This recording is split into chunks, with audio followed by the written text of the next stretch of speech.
Hello student. तो आज जो अपना टॉपिक है वो इनिशियल वैल्यू और फाइनल वैल्यू थ्योरम्स है। तो हम ना इनिशियल वैल्यू और फाइनल वैल्यू थ्योरम्स को समझेंगे एक क्वेश्चन के साथ।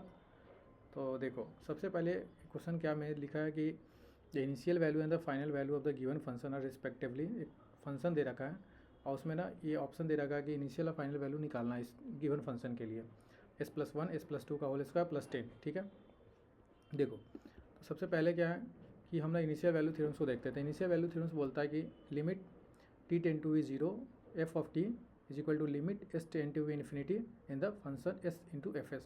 अगर ये ना टाइम डोमेन से फ्रिक्वेंसी डोमेन में अगर जाता है तो अगर limit t tend to we 0 तो फंक्शन जो ये limit s into F S is s tend to we infinity, that is the initial value theorems. ये अपना इनिशियल वैल्यू थ्योरम्स होता है। अब अपने इनिशियल वैल्यू थ्योरम्स को हम लोग सिंपल क्या है कि उस फंक्शन को पुट करते हैं limit x into T x of t tend to we 0 limit s of infinity s into F S हमारे पास यहाँ x ऑफ s है, s ऑफ x इसको हम f ऑफ s लिखे हैं। ठीक है, तो ये हमारे पास ना यहाँ पे क्या है कि s+1 s+2 का होल इसका सिंपल हम जैसे का फंक्शन था वैसे ही यहाँ पे पुट कर दिया। ठीक है, दिन अब हमारे पास क्या है ना कि अब मेरे पास क्या है, देखो अब क्या करना है कि अगर हमारे पास ये है ना, अब देखो हम क्या करते हैं इसको, अगर हम इसको ना सॉल्व करते हैं कि हमारा कहना है कि अगर 1/s इज इक्वल टू, अगर हम 1/s ना s अगर इन्फिनिटी ले आते हैं, इस तरीके से अरेंज करते हैं कि 1/s के टर्म में हम सबको अरेंज करते हैं, इसलिए क्योंकि अगर 1/s s tend to be infinity, यहाँ मेरे पास s का वैल्यू क्या है, इन्फिनिटी है, तो 1/∞ इज इक्वल टू 0 हो जाए, तो इसलिए हम ना इस तरीके से इसको अरेंज करते हैं। ठीक है, ये 0 है। ठीक है,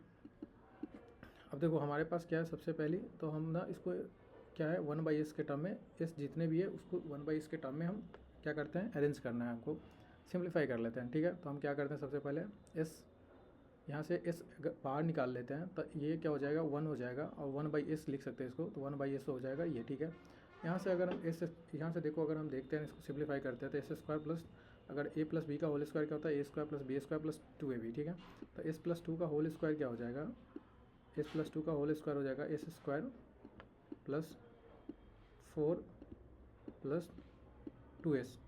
ठीक है, प्लस 2s हो जाएगा, ये हो जाएगा s+4 प्लस 2 इंटू 2 4s हो जाएगा ना, 2 a² plus b² plus 2ab, तो 2 इंटू 2 4s हो जाएगा, और ये हमारे पास 10 है। ठीक है,